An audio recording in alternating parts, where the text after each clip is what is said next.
Okay, Chhattisgarh GK में हम last class में देख रहे थे, इसके पहले जो क्लासेस हुई थी उसमें civil disobedience movement in Chhattisgarh. तो ये बिलासपुर में किस तरह का मूवमेंट था, मैंने लास्ट टाइम बताया था कि वानर सेना का गठन किया गया था जब ये सिविल डिसोबीडियंस का फर्स्ट फेज चल रहा था, और सेकेंड फेज में जो है रायपुर में वानर सेना का गठन हुआ। आज ये जो चीज़ है ये रिपीट होने वाला है, तो इसके हम आगे बढ़ते हैं। सिविल डिसोबीडियंस मूवमेंट के समय जो है मुंगेली में आंदोलन हुआ था, जिसमें राम गोपाल तिवारी, कालीचरण शुक्ल और गजाधर साहू लीड कर रहे थे। दुर्ग में हुआ, जिसमें नरसिंह प्रसाद अग्रवाल ने जो है लीड किया था। विद्यार्थी कांग्रेस के बारे में मैं बताया था, जिसका संगठन को जो है इस्टेब्लिश किया था गंगाधर चौबे और चंद्रिका प्रसाद पांडे ने 1930 में। किसान सभा का जो है ऑर्गेनाइजेशन जिसके द्वारा हुआ था, उनका नाम है उदय राम और नरसिंह प्रसाद अग्रवाल, ये भी 1930 में। ये सारे इंसिडेंट जो है 1930 की है, मतलब कि जो सिविल डिसोबीडियंस या सविनय अवज्ञा आंदोलन का पहला फेज था। आज हम देखेंगे कि इसमें जंगल सत्याग्रह कौन कौन से क्षेत्र में हुआ छत्तीसगढ़ में। अब देखो, जंगल सत्याग्रह के बारे में मैंने जब असहयोग आंदोलन के समय में भी एक जंगल सत्याग्रह हुआ था, जिसमें जो है सुंदरलाल शर्मा के अगुवाई में वो जंगल सत्याग्रह हुआ था, लेकिन वो जो है 1920 का समय था और वो असहयोग आंदोलन के समय था। अब आपको ध्यान में रखना है, जंगल सत्याग्रह के बारे में मैंने बताया था कि जब जंगलों पे बैन कर दिया गया था ट्राइब्स को, जो है वहां पर लकड़ी बीनने के लिए, क्योंकि उनकी पूरी लाइफ जो है जंगल के इर्द गिर्द और फॉरेस्ट के आसपास में अब बीतती है, लेकिन उसके बावजूद जो है बहुत सारी चीजों को लेकर, फॉरेस्ट प्रोडक्ट को लेकर के बैन कर दिया था ब्रिटिश गवर्नमेंट के द्वारा। उसी के अगेंस्ट में जो है ये सत्याग्रह चलाया गया। अब छत्तीसगढ़ में जो है अलग अलग जो है क्षेत्र में सविनय अवज्ञा आंदोलन के पहले फेज में 1930 में बहुत सारे जंगल सत्याग्रह हुए।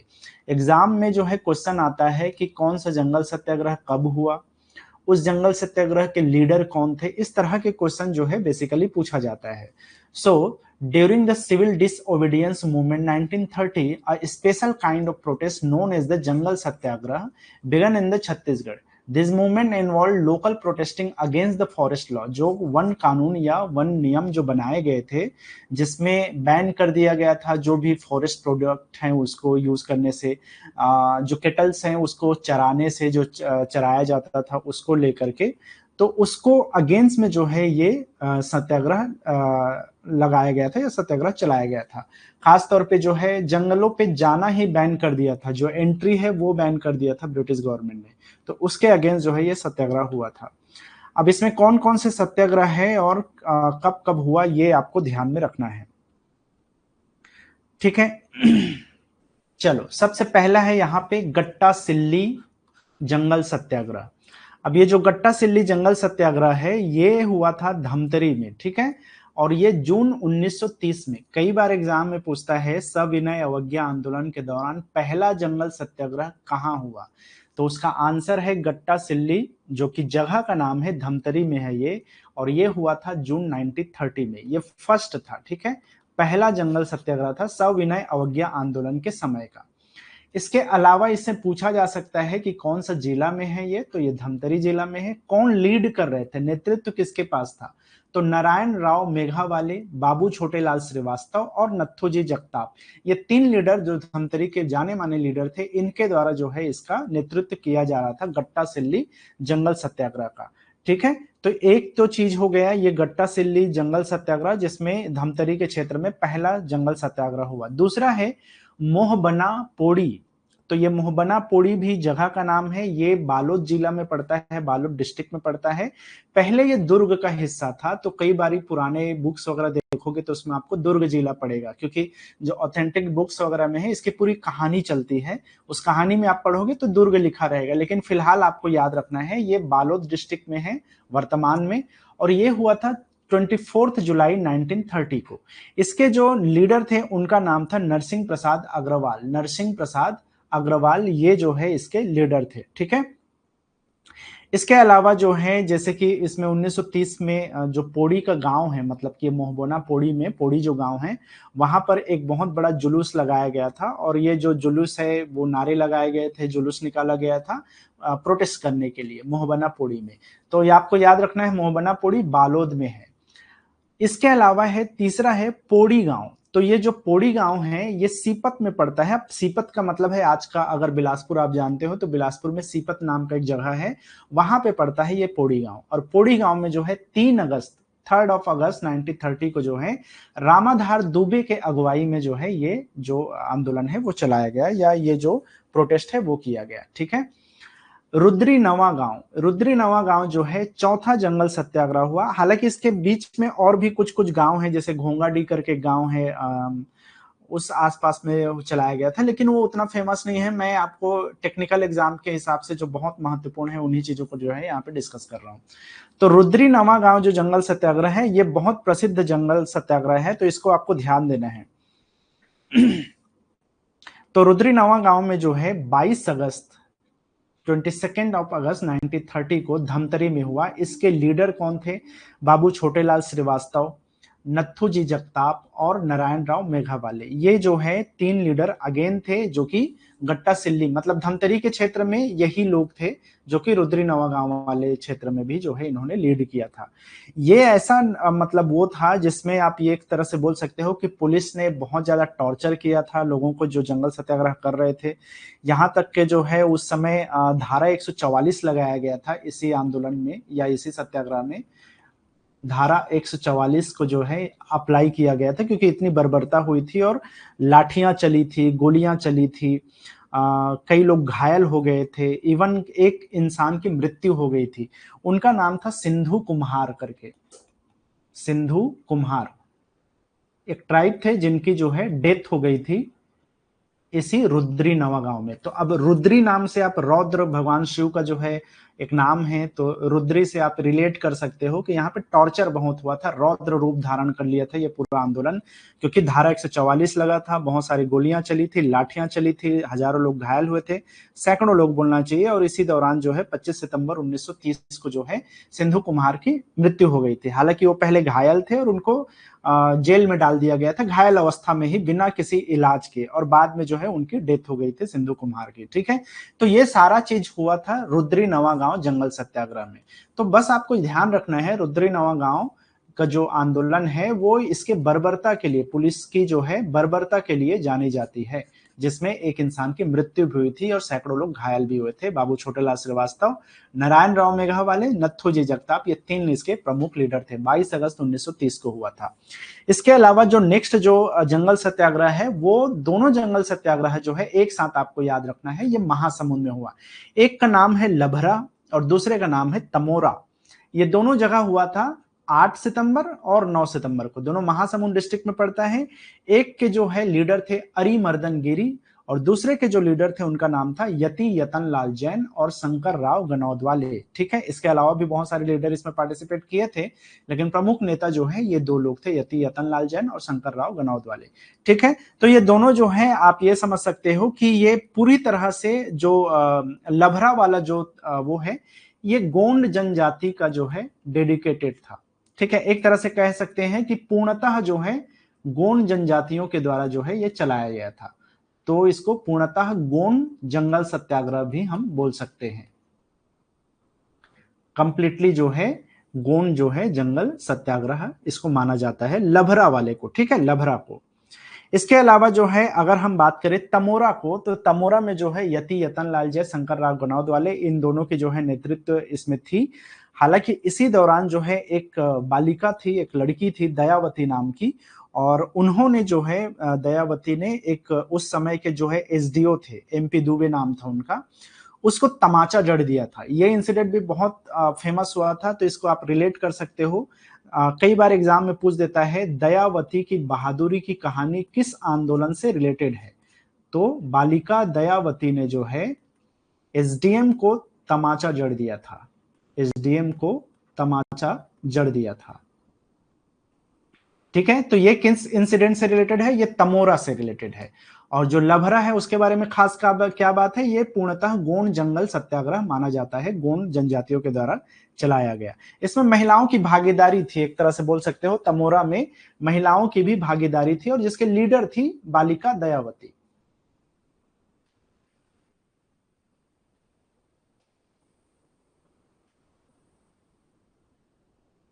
ठीक है। इसके अलावा जो नेक्स्ट है वो है बांधा खार। बांधा खार 1930 में है। आज के डेट में ये कोरबा में पड़ता है। आप लोगों ने नाम सुना होगा कटघोरा का, तो ये कटघोरा जो है कोरबा वाला हिस्सा है जहां पे बांधा खार एरिया पड़ता है, और वहां पर जो है ये जंगल सत्याग्रह चलाया गया था मनोहर लाल शुक्ल के अगुवाई में। मनोहर लाल शुक्ल इसके लीडर थे। ठीक है, इसके अलावा भी जो है यहाँ पे और कुछ नेता थे, जैसे कि एक का नाम था गया प्रसाद, गया प्रसाद, हेम सिंह, एक नाम था इतवार सिंह। इन सभी की जो है इसमें सहयोग था, लेकिन प्रमुख नेता कौन थे? मनोहर लाल शुक्ल।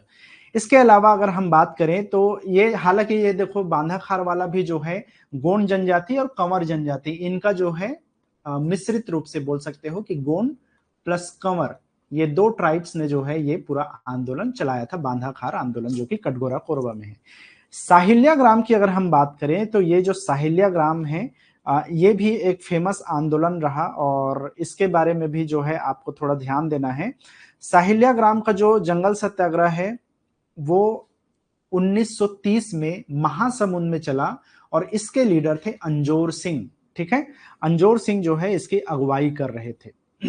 इसके अलावा अगर हम बात करें तो छुही खदान जो जंगल सत्याग्रह है, ये एक फेमस आंदोलन है 1930 में, और इसको जो है समारू बरई ने जो है इसको लीडरशिप दिया था। आज के डेट में ये खैरागढ़ छुई खदान गंडई वाला जो जिला है, केसीजी जिसको हम बोलते हैं, खैरागढ़ छुई खदान गंडई वाला जो जिला है वो इसमें आता है। मतलब कि पहले के अगर बुक में देखोगे तो ये राजनांदगांव जिला आपको दिखाएगा, लेकिन फिलहाल के लिए आपको याद रखना है खैरागढ़ छुई खदान गंडई जिला में आता है, और समारू बरई के द्वारा जो है इसका लीडरशिप किया गया था। लास्ट है बदरा टोला। अब देखो बदरा टोला जो जंगल सत्याग्रह है, ये सविनय अवज्ञा आंदोलन का जो है, सविनय अवज्ञा आंदोलन का हिस्सा नहीं था। ये असल में जो है 1939 में हुआ, तो आप इसको अलग रख सकते हो क्योंकि ये उस सविनय अवज्ञा आंदोलन का हिस्सा नहीं था। कई बार एग्जाम में आपसे पूछ सकता है कि बताइए इनमें से कौन सा आंदोलन सविनय अवज्ञा आंदोलन का हिस्सा नहीं था, तो उसमें जनरली बदरा टोला को एक ऑप्शन के तौर पे दिया रहता है, क्योंकि ये 1939 का केस है। इसके पहले जो हुए वो सब 1930 के आसपास के जो है ये सब हुआ था। ठीक है, तो बस इसीलिए इसको अलग से आपको ध्यान रखना है। राजनांदगांव में है ये, इसके जो लीडर थे उनका नाम था रामाधीन गोंड। अब रामाधीन गोंड जो है उस समय इस आंदोलन के दौरान शहीद हो गए थे। ठीक है, और बाद में जो है इस आंदोलन को सुलझाया गया, और मतलब कि ये रियासत और जमींदारियों के बीच का जो है एक लड़ाई था समझो, और ये 1938-39 के आसपास का ये जंगल सत्याग्रह माना जाता है राजनांदगांव में। ठीक है, तो इस तरीके से ये कुछ जंगल सत्याग्रह का इस लिस्ट को इसी पेज से आप ध्यान रखना, इसमें से कई क्वेश्चन बनते हैं, लेकिन जो बेसिक क्वेश्चन है वो यही है कि कौन सा जंगल सत्याग्रह कब हुआ, किस लोकेशन में हुआ, उसके लीडर कौन थे, ये चीजें ज्यादातर आपको एग्जाम में आ सकता है। ठीक है, आई होप समझ में आ गया होगा आप लोग को। ठीक है, सविनय अवज्ञा आंदोलन का जो पहला फेज है वो 1930 में खत्म हो जाता है। इसका जो सेकेंड फेज है वो 1932 में स्टार्ट हुआ। तो एक इस समय में एक राउंड टेबल इवेंट हुआ था, या राउंड टेबल जो है उस समय सम्मेलन हुआ था 1931 में, जिसमें जो है महात्मा गांधी को एक तरह से उस राउंड टेबल में बुलाया गया था, और ये ब्रिटिशर्स के थ्रू जो है ब्रिटिश और इंडियन जो लीडर्स थे उनके बीच में एक तरह का मीटिंग था, और उसमें सविनय अवज्ञा आंदोलन को हटाने और उसको खत्म करने के बारे में बात की गई थी। लेकिन जिस चीजों के बारे में महात्मा गांधी गए थे राउंड टेबल सम्मेलन में भाग लेने के लिए, वो चीजें नहीं हुई, तो वो वापस आए इंडिया, और 1932 में उन्होंने इसका फिर से फेज 2 शुरू किया, जिसका इम्पैक्ट भारत में क्या हुआ और स्पेशली छत्तीसगढ़ में क्या हुआ वो हमको देखना है। ठीक है, तो second phase of civil disobedience movement कब हुआ? तो 1932 में हुआ।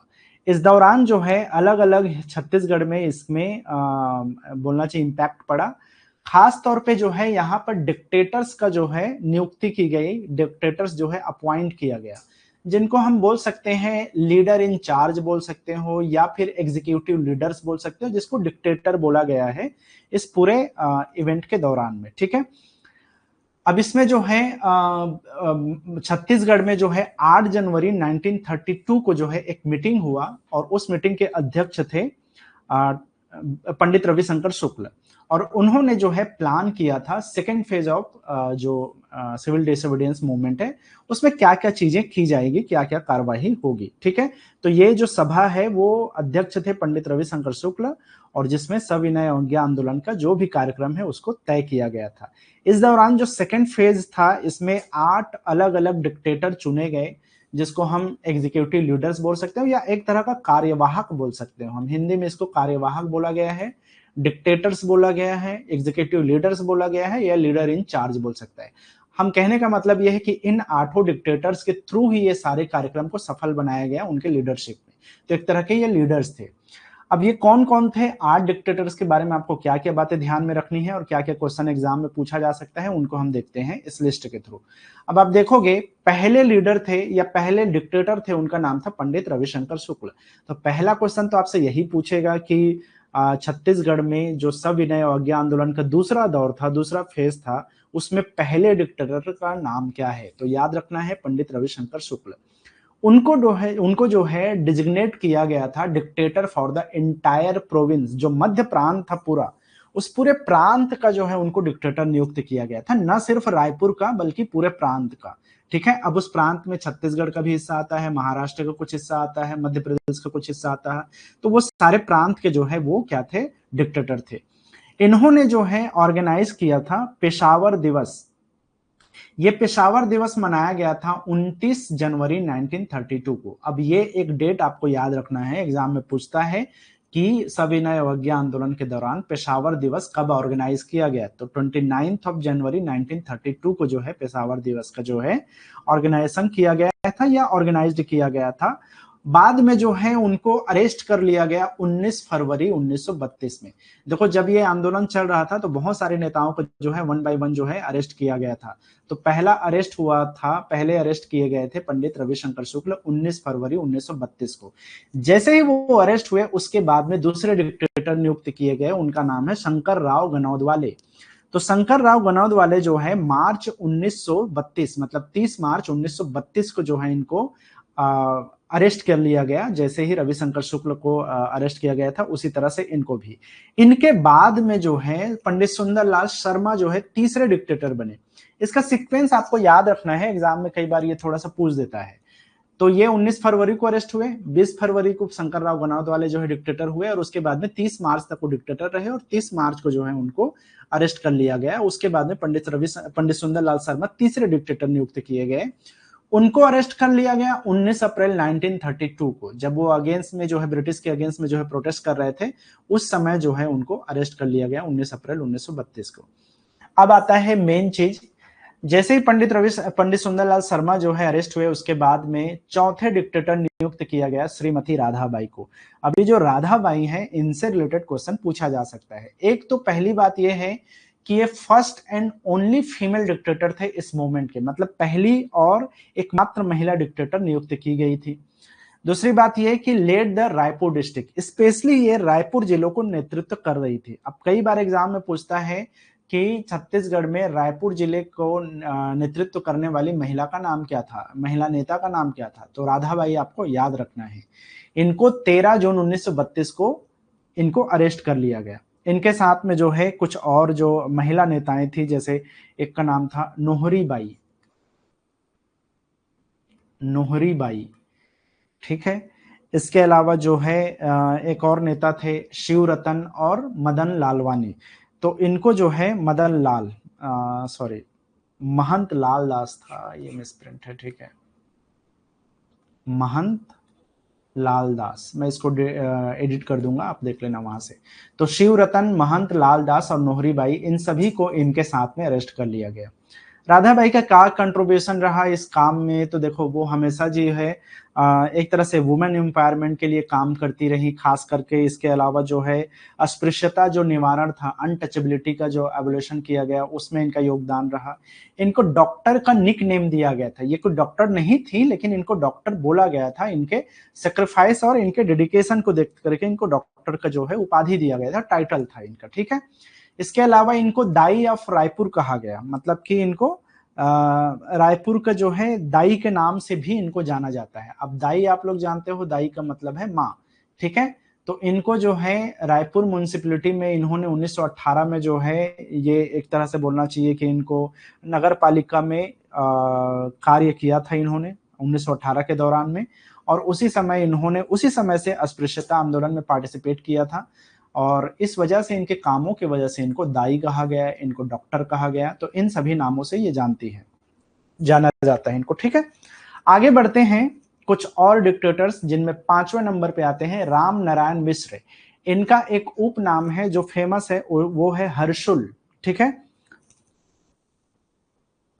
तो हर्षुल नाम से भी जाने जाते हैं राम नारायण मिश्र। ये स्पेशली जाने जाते हैं 1932 में इन्होंने एक लेटर बॉम्ब का जो है स्ट्रैटेजी या योजना बनाई थी, वो मैं आगे आप लोग को बताऊंगा। ये मूवमेंट जो है इन्होंने 13 जून 1932 से लेकर 31 जुलाई 1932 तक ये डिक्टेटर रहे इस सेक्टर में, मतलब कि इस क्षेत्र में। और नेक्स्ट इनके बाद में हुए माधव प्रसाद परगनिया। इनके बारे में ज्यादा जो है बताया नहीं गया है, तो बस इनका नाम आपको याद रखना है। 7वें डिक्टेटर थे बलदेव या ब्रह्मदेव दुबे, क्योंकि बहुत सारे ऑथेंटिक बुक्स में कहीं पे बलदेव लिखा है, कहीं पे ब्रह्मदेव लिखा है, तो आपको दोनों याद रखना पड़ेगा। ठीक है, तो इनका नाम था ब्रह्मदेव दुबे या फिर बलदेव दुबे। ये जो है बंदी दिवस जो है इनके द्वारा मनाया गया 4 अगस्त 1932 को। इनके ही नेतृत्व में बंदी दिवस ऑर्गेनाइज किया गया। ये क्वेश्चन सीजीपीएससी में ऑलरेडी पूछा जा चुका है, बंदी दिवस किसके नेतृत्व में मनाया गया, कब मनाया गया, ये दोनों क्वेश्चन आया हुआ है, तो याद रखना है ब्रह्मदेव दुबे के नेतृत्व में बंदी दिवस 4 अगस्त 1932 को सेलिब्रेट किया गया था। लक्ष्मी नारायण तिवारी अंतिम डिक्टेटर माने जाते हैं, और इसको आपको खास तौर पे याद रखना है। पहले तो पंडित रविशंकर शुक्ल थे, अंतिम और 8वां जो डिक्टेटर थे उनका नाम था लक्ष्मी नारायण तिवारी। ठीक है, इसके अलावा इस दौरान ठाकुर प्यारेलाल सिंह भी जो है वो हुए थे, मतलब कि घायल सिंह, इसको हटा दो। ठाकुर प्यारेलाल सिंह जो है अरेस्ट हुए थे 29 जनवरी 1932 को। जब पंडित रविशंकर शुक्ल जब अरेस्ट हुए थे, उसी दौरान, उसके पहले ही बल्कि ठाकुर प्यारेलाल सिंह जो है अरेस्ट हो गए थे 29 जनवरी को, क्योंकि 19 फरवरी को पंडित रविशंकर शुक्ल वो हुए थे, लेकिन उसके पहले ही ठाकुर प्यारेलाल सिंह को अरेस्ट कर लिया गया था, ताकि वो इस पूरे मूवमेंट में पार्टिसिपेट ही ना कर पाए। खैर, the second phase of civil disobedience movement in Raipur continued until the 31st December 1932।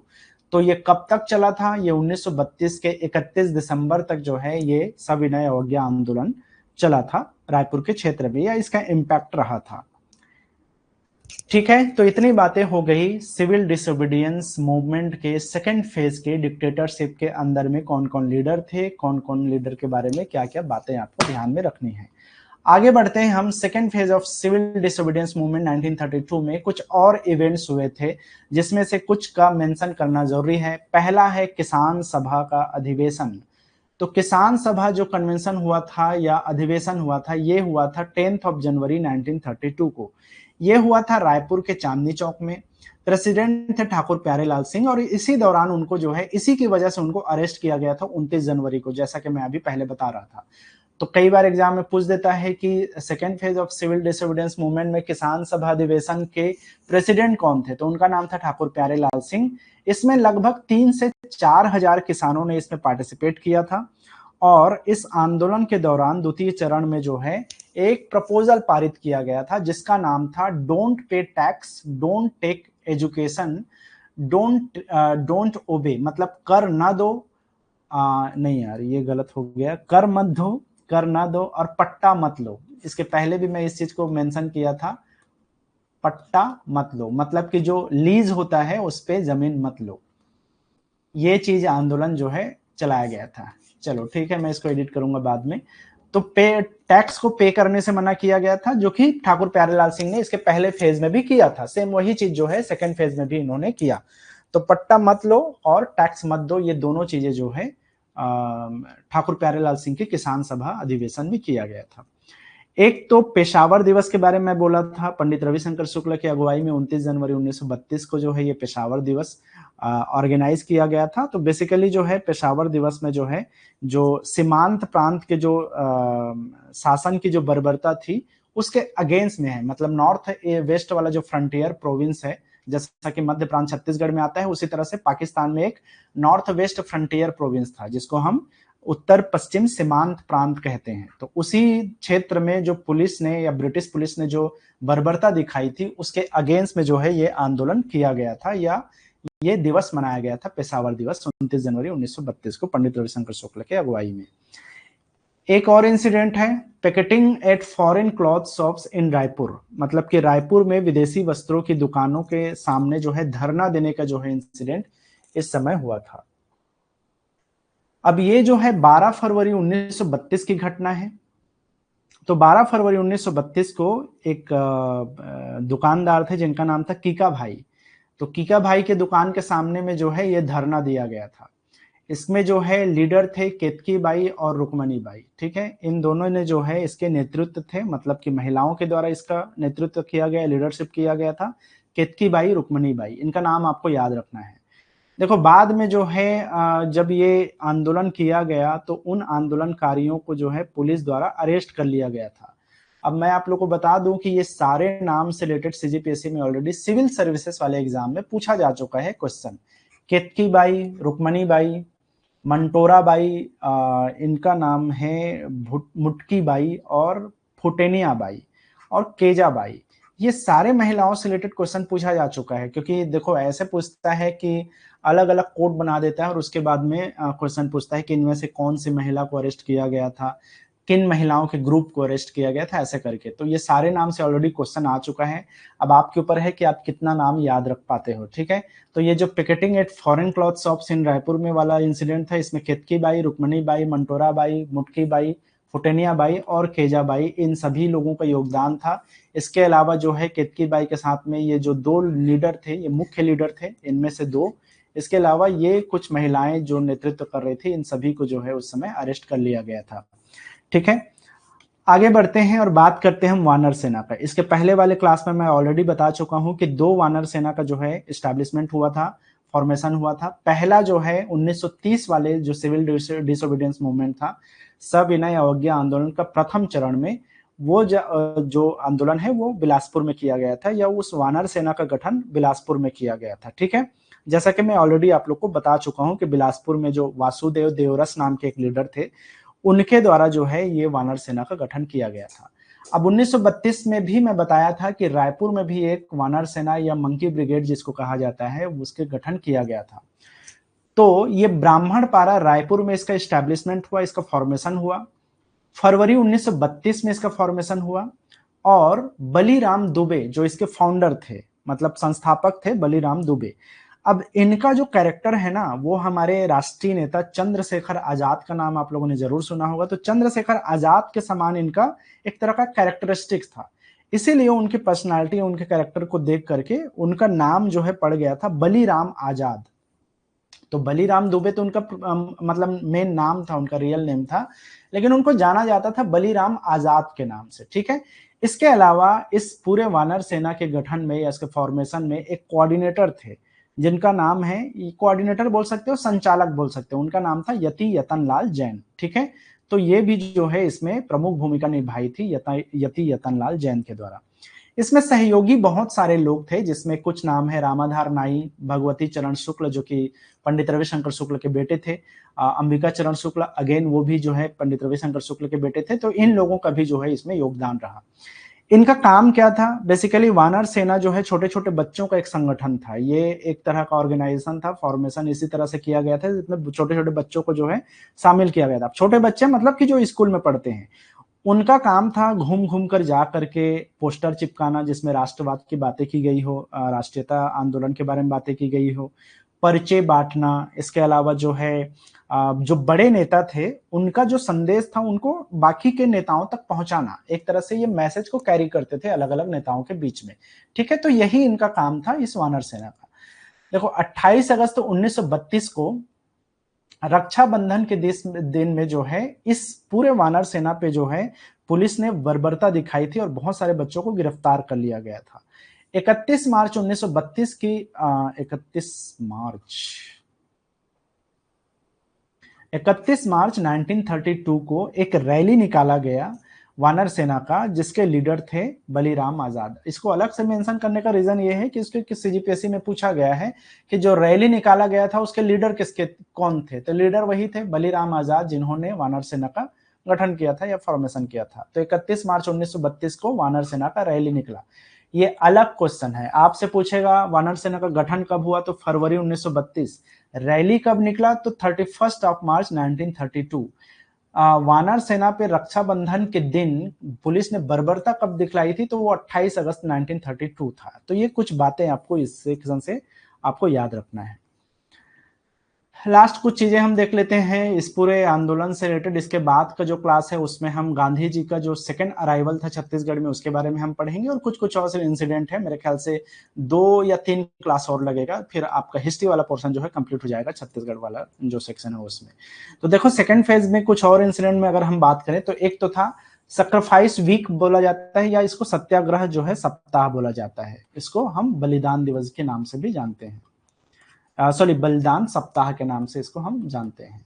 तो ये हुआ था 6 अप्रैल से लेकर 12 अप्रैल 1932 को। कहाँ हुआ, दुर्ग में हुआ। इसका मेन जो एक्टिविटीज था वो था धरना देना, खादी का प्रमोशन करना, झंडा का जो है फहराना, या जो अलग अलग जो झंडा है उसका रोहण करना, ध्वज रोहण जो काम है ब्रिटिश के जो बिल्डिंग्स वगैरह है वहां पे जाकर के ध्वज होस्टिंग, फ्लैग होस्टिंग करना जो है इनका मेन मकसद था। During this national week Gendamal Deshlahre और वी वाई तामस्कर, ये 2 लोग जो है अरेस्ट कर लिए गए थे, जो जिनका नाम यहाँ पे मेंशन करना जरूरी है। गेंदमल देशलहरे नाम था इनका, और वाई वी तामस्कर, दोनों दुर्ग के लीडर थे। इनको जो है बलिदान सप्ताह के दौरान में जो है किया गया। नेक्स्ट है पत्र बम योजना, या जिसको हम लेटर बम प्लान कहते हैं। ये बहुत फेमस योजना है, और इसीलिए जो है इसमें इससे रिलेटेड कई बार एग्जाम में क्वेश्चन आ चुका है, मतलब कि सीजी व्यापम और सीजीपीएससी के क्षेत्र में जो है इसका क्वेश्चन पूछा जा चुका है। ठीक है, कई बार जो है पत्र बम योजना की वजह से ही राम नारायण मिश्र हर्षुल को जो है भगत सिंह माना जाता है। छत्तीसगढ़ का इनको भगत सिंह बोला जाता है। ठीक है, तो ये 1932 के इंसिडेंट था। Use propaganda against British loyalist through warning letter. तो एक तरह से जो लोग भी जो राष्ट्रीय हित के विरोधी लोग थे, जो अंग्रेजों के वफादार लोग थे, ऐसे व्यक्तियों को पत्र बम के माध्यम से एक तरह का वार्निंग देना था कि आप सुधर जाओ, आप इंडियन हो तो इंडियन लोगों के समर्थन में आओ, आप ब्रिटिश के चाटुकारिता बंद करो। इस तरह से जो है वार्निंग देने के लिए ये पूरा योजना जो है बनाया गया था। लीडर कौन थे, राम नारायण मिश्र थे, जिनका उपनाम है हर्षुल। इनका जो है प्लान क्या था, तो जो छोटे छोटे जो फास्फोरस के टुकड़े होते हैं उसको, स्पेशली जो है स्याही सोखने वाले जो कागज होते हैं उसमें रख करके एक तरह का विस्फोटक बनाना था, एक तरह का जो है एक्सप्लोजिव बनाना था।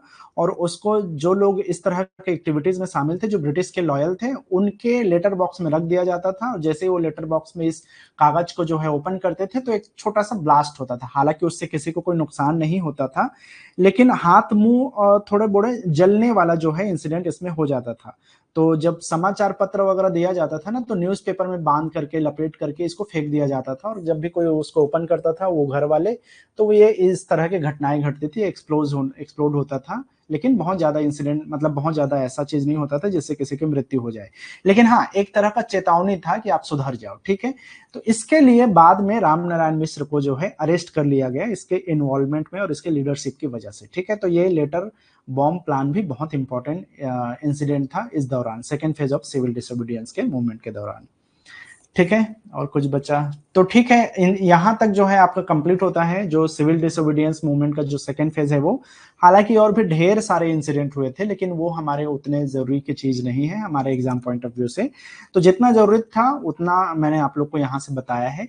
नेक्स्ट क्लास में हम बात करेंगे छत्तीसगढ़ में महात्मा गांधी का जो सेकेंड अराइवल था, दूसरी बार जब वो छत्तीसगढ़ आए थे तब क्या क्या चीजें हुई थी उसके बारे में हम बात करेंगे। और उसके बाद में जो है कुछ कुछ और इंसिडेंट है, व्यक्तिगत सत्याग्रह वगैरह, देन उसके बाद में जो मेन हमारा आंदोलन बचता है वो है भारत छोड़ो आंदोलन, जो 1942 में हुआ था, क्विट इंडिया मूवमेंट। उसमें छत्तीसगढ़ का क्या क्या रोल रहा, क्या क्या इम्पैक्ट यहाँ पे हुआ, उसको हम देखेंगे। ठीक है, तो 2 या 3 क्लास और लगना चाहिए मेरे ख्याल से सीजीपीएससी का, सॉरी सीजी हिस्ट्री वाले सेक्शन को कंप्लीट करने के लिए। ठीक है, तो आई थिंक इतना आज के लिए काफी है, कल की क्लास में हम फिर से मिलते हैं। ठीक है, मैं शेड्यूल को आप लोग को पहले से बता दूंगा, और इसका पीडीएफ जो है मैं अपलोड कर दूंगा थोड़ी देर में। इसके पहले वाले क्लास का भी पीडीएफ शायद बचा हुआ है, तो वो भी मैं अपलोड कर दूंगा, तो वहां से आप लोग इसको देख सकते हो। अगस्त 1932 में अरेस्ट, और उसके बाद में मार्च 1932 में, देखो ये अलग चीज है यहाँ पे, जैसे आप बता रहे हो, तो ये जो है 31 मार्च 1932 में जो है रैली निकाला गया था, ये अलग चीज है। जो रैली निकाला गया था, जैसे ही वानर सेना का गठन हुआ उसके बाद में 31 मार्च को जो है ये रैली निकला था। 28 अगस्त का जो इंसिडेंट है वो अलग इंसिडेंट है, क्योंकि ये पूरा आंदोलन जो है 31 दिसंबर तक चला था, मतलब कि दिसंबर 1932 तक चला था। तो इस दौरान जो है रक्षाबंधन के समय में जो है एक और आंदोलन हुआ, जिसमें कि इसी वानर सेना के ऊपर जो है एक तरह से पुलिस का जो है ब्रुटैलिटी देखने को मिला था। ठीक है, तो ये सीक्वेंस में नहीं है, लेकिन ये उसी तरीके का या उसी से रिलेटेड इंसिडेंट है। ठीक है, तो जो वानर सेना का रैली निकला था वो 31 ऑफ मार्च 1932 को ही निकला था, उसको आपको याद रखना है। जो ब्रुटैलिटी किया गया था वो 28 अगस्त 1932 को है, वो अलग इंसिडेंट है, अलग रैली था वो। ठीक, चलो टफ लग रहा है तो देखो यार, टफ तो है, क्योंकि जीके वाला पोर्शन ना टेक्निकल स्टूडेंट्स के लिए या इस तरह के एग्जाम्स के लिए थोड़ा सा वो रहता है, लेकिन आपको ध्यान देना पड़ेगा, क्योंकि मुझे एक्सपीरियंस है सीजीपीएससी में छत्तीसगढ़ से रिलेटेड आजकल जो क्वेश्चन पूछ रहे हैं पिछले 2-4 सालों में, वो इतने टफ हो चुके हैं कि आपके एग्जाम में भी कुछ भी उठा के पूछ सकता है। तो बेहतर यह है कि जितना आप कर सकते हो उतना करो। हालांकि मैं खुद नहीं चाहता कि इतना डिटेलिंग में आप लोग को पढ़ाऊं, लेकिन मेरी मजबूरी है, मैं देख रहा हूं पिछले कुछ सालों में एग्जाम में तो कहीं से भी उठा के क्वेश्चन पूछ दे रहा है। तो बेहतर है कि जितना आप कर सकते हो उतना करो, और इसके अलावा जो है आप एक तरह से बोल सकते हो कि जितना आप छोड़ दोगे उतना आपके लिए नुकसान है। तो मैं जितना शॉर्ट कर सकता हूं उतना शॉर्ट करके बता रहा हूं, क्योंकि इसकी कहानियां तो बहुत लंबी चौड़ी दुनिया भर की चीजें हैं। रिमेम्बर करने के लिए कुछ ट्रिक्स वगैरह मिल जाए। मैं देखो यार, मैं कोशिश कर रहा हूँ कि कुछ आप लोग को ये याद करने का जो तरीका है वो मैं बता सकूं। देखते हैं, ठीक है, कल के हम क्लास में कुछ और मैं आप लोग को बताता हूँ। इससे रिलेटेड हम क्वेश्चन जब करेंगे तो उस प्रैक्टिस में जो है आप लोग का शायद याद करने में आप लोग को दिक्कत नहीं आएगी। तो मैं कोशिश करूंगा कि अब नेक्स्ट संडे से, हर संडे में जो जो चीजें पोर्शन कंप्लीट हो चुका है उसका एक कंबाइन जो है एमसीक्यूज हम करते जाएं, ताकि आप लोग को प्रैक्टिस हो जाए कि कौन कौन से क्वेश्चन बन रहे हैं, किस किस लेवल का क्वेश्चन बन जा रहा है। ठीक है, तो उसको मैं आप लोग को ट्राई करता हूँ कि अगले संडे से हम लोग पूरे वीक में जितना पढ़ेंगे उसका एमसीक्यूज करें, लगभग 50 से 100 क्वेश्चन। तो उससे एक आइडिया मिलेगा कि क्वेश्चन कैसे डील करना है और कैसे क्वेश्चन आपके बन सकता है। ठीक है, बाकी आप लोग का ये जो नोट्स है उसको आप देखोगे तो उतना मतलब कि डिटेलिंग में नहीं है, तो आप याद कर सकते हो, थोड़ा सा कोशिश करोगे याद हो जाएगा, तो ट्राई करो आप। ठीक है, बाकी इसमें शॉर्टकट्स का कुछ है नहीं, कितना शॉर्टकट्स आप बनाओगे, कितना वो कर सकते हो, उसके लिए पॉसिबिलिटी है नहीं, इसीलिए है। अदरवाइज जब मैं पहले छत्तीसगढ़ पढ़ाता था तो बहुत लिमिटेड हमारे पास सिलेबस थे, बहुत लिमिटेड चीजें पूछती थी, तो मैंने सारा चीज जो है कोड के थ्रू जो है बच्चों को समझाता था। अब वो चीज रहा नहीं, क्योंकि इतना डिटेलिंग में जा रहा है, तो कितना आप कोड बनाओगे और कितने जी है चीजें आप यहाँ शॉर्टकट तरीके से आप समझा सकते हो। फिर भी मैं देखता हूँ आगे की चीजों को कुछ आप लोग को हो सके तो। ठीक है, टेक्निकल एग्जाम में भी इतना डिप जाता है, बिल्कुल जाता है यार। ये जो चीजें हैं ना जो मैं बता रहा हूँ वो छत्तीसगढ़ के जीके का बेसिक है। बहुत पहले बहुत सारे लोगों ने इस चीज को बोला था कि छत्तीसगढ़ का सीजीपीएससी के जो सिलेबस है और सीजीपीएससी से रिलेटेड जो सिलेबस है वो यूपीएससी लेवल का सिलेबस है। इतना डीप चीजें यहाँ पे डाल दिया गया है भर भर के, है ना।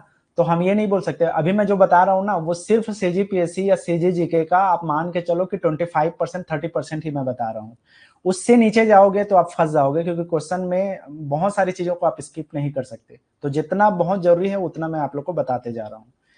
ठीक है, तो कोशिश करो इतना जितना हो सकता है। मैं ये नहीं बोल रहा हूँ कि एक एक लाइन को आप रट्टा मार लो, जितना मेन मेन चीजें आपसे हो पाता है उतना करो। मैं ऐसा नहीं बोल रहा हूँ कि इसमें से हर एक चीज पूछ देगा, ऐसा हो ही नहीं सकता, लेकिन जितना हो सकता है उतना आप याद करो। क्योंकि देखो जितना मैं बताऊंगा उसमें से 50% ही आप कर पाओगे, और मैं उसमें से 50% बताऊंगा तो शायद उससे भी आप 50% कम करोगे, तो फिर कुछ मतलब है नहीं उसका पढ़ाने का, है ना।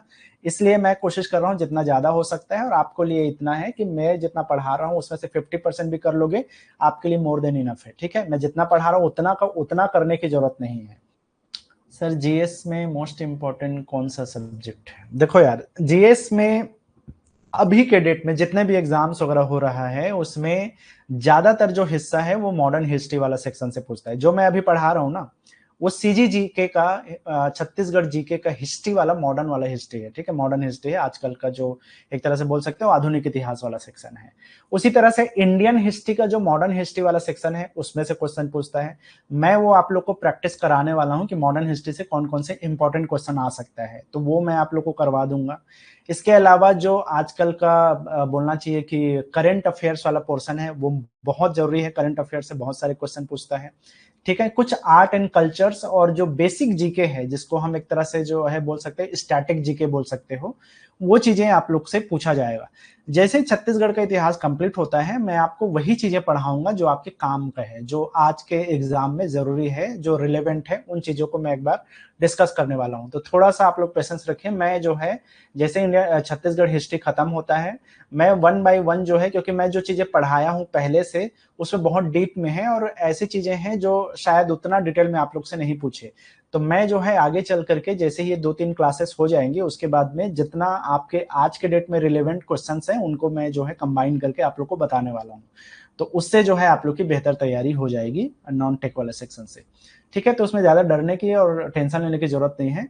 मैं कोशिश करूंगा कि जो भी आपके जीएस वाले पोर्शन से मोस्ट इंपॉर्टेंट टॉपिक्स हैं और सब्जेक्ट्स हैं उन्हीं को हम लोग आगे चल के इस पूरे दौरान जो है हम लोग कंप्लीट करेंगे, और एमसीक्यूज हम हर संडे करने वाले हैं, तो उससे आप लोग की तैयारी ठीक हो जाएगी।